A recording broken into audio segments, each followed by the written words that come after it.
Hey everyone. Last time we saw how we can use pressure volume diagrams to learn interesting things about the way that gases are behaving when they're going through a process. Now you could solve any problem involving a gas and a pressure volume diagram just by using the techniques that I showed you in that video. But there are some particular special cases that are good to consider. Now, you're not going to be asked to memorize what these special cases and their names mean, but it's good to see them at least once so that you can hopefully recognize them if they come up. We're going to start by talking about four special kinds of processes that sometimes show up when you're thinking about gases. These are called, and again, you don't need to memorize this, isochoric, isobaric, isothermal, and adiabatic processes. An isothermal process is just a process where the temperature of the gas isn't changing. In the model of thermodynamics, thermal energy is the only kind of energy that a gas has. And so, if temperature is not changing, if your gas is going through an isothermal process, then you can know that the change in the internal energy of the gas will be zero. An isobaric process is a process where pressure is not changing. On a pressure volume diagram, this would just be a horizontal line. Work is still being done, the internal energy of the gas is still changing, and heat may be going in or out of the system. But on a pressure volume diagram, it's a very simple, horizontal line. An isochoric process is a process where the volume is not changing. The interesting thing about this kind of process is that if volume is not changing, then no work is being done. Because as far as a gas is concerned, work always involves a change in volume. This kind of process on a pressure volume diagram will just be a straight vertical line. This is a good hint that no work is being done because on the pressure volume diagram, the work is represented by the area under the line. And so if the line is vertical, it has no area under it and no work is being done. The last kind of process is called an adiabatic process.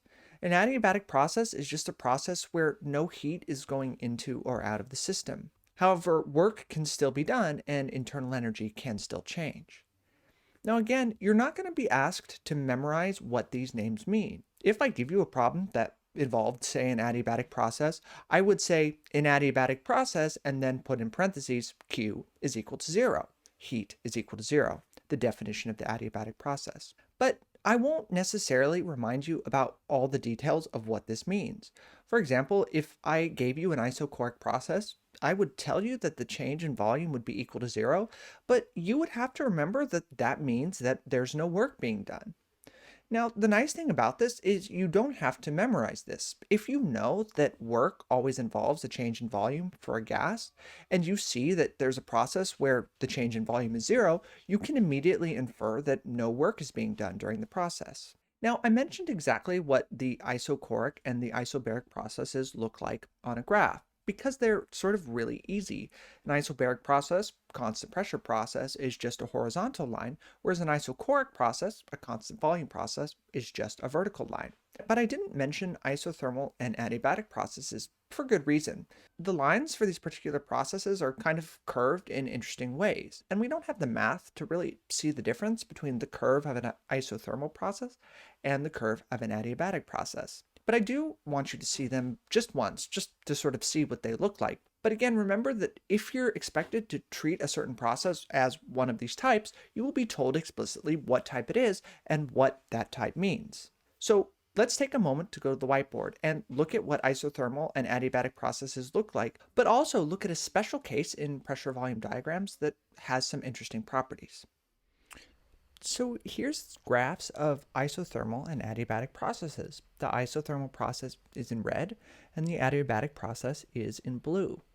Notice that the general shapes are very similar. It's just that the adiabatic process is a little bit steeper than the isothermal process.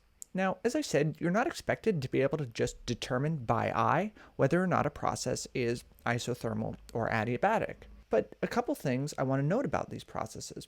First, in both cases, work is being done. There is area under these two lines, and so we know that work is being done, but we can't calculate it explicitly because it's not a nice geometric shape. Now, this doesn't mean you might not be asked to determine how much work was done during one of these processes, but it would have to happen a different way. For example, if I gave you the change in internal energy during an adiabatic process, you would immediately know that that was also equal to how much work was done. The reason is that because an adiabatic process is a process where Q is equal to 0, the equation of conservation of energy for thermodynamics just comes out to delta U is equal to W. For isothermal processes, well, we know that the change in internal energy is 0 because the only type of internal energy a gas has is thermal energy. And so that immediately tells you that the heat and the work must be exactly opposite of each other, well, so that they add up to 0. So if I gave you, for example, the heat that was done during an isothermal process, the work would just be the negative of that. But let's look at one more example of a special case of pressure-volume diagrams. Let's take a moment to think about what's going on here. There are 4 states. States, well, 1, 2, 3, and 4. This process is going in a cycle. It starts at 1, goes to 2, then to 3, then to 4, and then back to 1. This cycle consists of 2 isochoric processes, the vertical line, and 2 isobaric processes, the horizontal lines. We might be interested in asking some of the same questions about this cycle that we would ask about any other pressure-volume diagram. For example, how much work is being done during the entire process, how much heat is going in or out of the system, and what the change in internal energy is. But a cycle makes things a lot simpler for some key reasons. First off, think about what it means to say that the system starts and ends at the same state.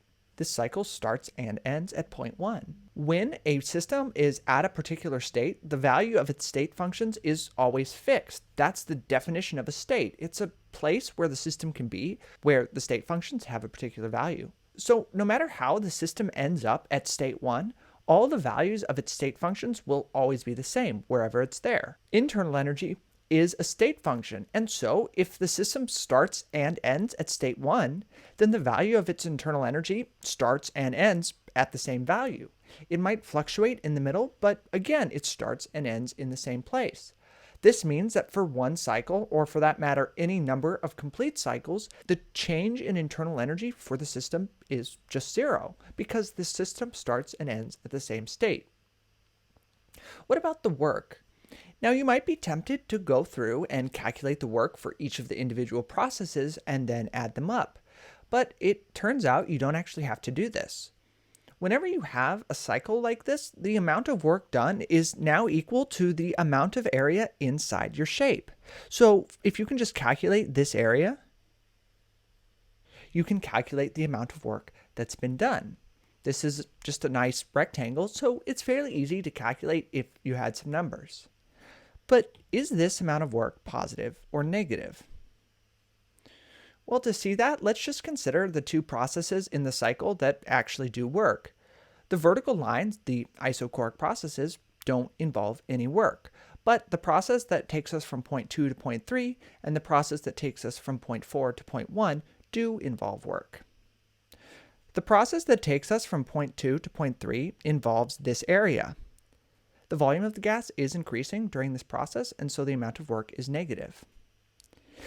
The other process that does work, 4 to 1, involves a much larger area. And because this process involves volume decreasing, its work is positive. So we have a small amount of negative work being done for the process that takes our system from point 2 to point 3, and a larger amount of positive work being done for the process that takes our system from point 4 to point 1.